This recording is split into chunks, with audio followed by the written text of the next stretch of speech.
Lost and found on the Escarpment track. It traverses a steep slope. The track is slippery and tortuous. It's a tactile walking experience to improve your balance. Place your feet and feel the trees. Now they mean feel the trees, basically walk into the trees or slide into them. 2:30, back to the car by about 4:30. We lost the start of the track because the stile and the sign had been removed. It had lost all its style. But we went down this fence line which had been cleared, and that was all right, except it led nowhere. So we went all the way back up the fence line. We did find parts of the old track. And the first part of the old track, about the first third of the track, seemed to be okay, ducking and diving through the bush, quite slippery, but I had obviously had a fair amount of use. We lost the track about 2/3 of the way through. Pine trees had fallen and we really started to struggle. I got totally caught in a pine tree, couldn't get out. We did keep finding little bits of the track, but it would just then completely disappear because of this devastation. Ended up in this pine forest. There were trees falling all over the place, no sign of the track. At about 4:30 we started to worry. The light was going to disappear by 5:15. So I repacked my pack, I moved my camera, my phone around, because I was really aware that we were pushing through all the scrub. I was having problems with my vision. My brother went out in front to lead.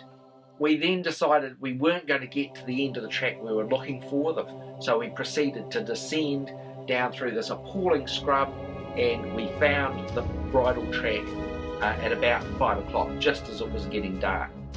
And I discovered that I'd lost a bootlace, it had been ripped out. The clothing is in tatters, covered with scratches and bruises. Not been a great expedition. Glasses got damaged. But the big thing was I couldn't find my iPhone. And I thought, wow, that was an expensive trip. $1,000 to replace. And we walked back to Lead Saddle. We got collected at Lead Saddle, went back round, got the car, and went back home. I went on to iCloud and I told the application to find my phone. It took about 5 or 10 minutes. Finally came up with this location, Pigeon Hill. 30% battery life left in the iPhone, so I didn't think there would be any real chance of it was surviving overnight. The next morning, I rang brother up and I said, well, we go and try and get the phone over lunchtime, basically. And it took us an hour, and we got up to the position which my GPS indicated where the phone was. We rang the phone, and we could just faintly hear the noise downhill from us. So we started going for it. We had no idea how much battery it would have. And about 4 minutes later, we found the phone just sitting there in the bush. Hour and a half. So that was well worth it to recover a phone. And the cost of the phone. It's an expensive phone. So there you are. So we found it. So the phone has been found. As for the Escarpment track, it has basically been lost.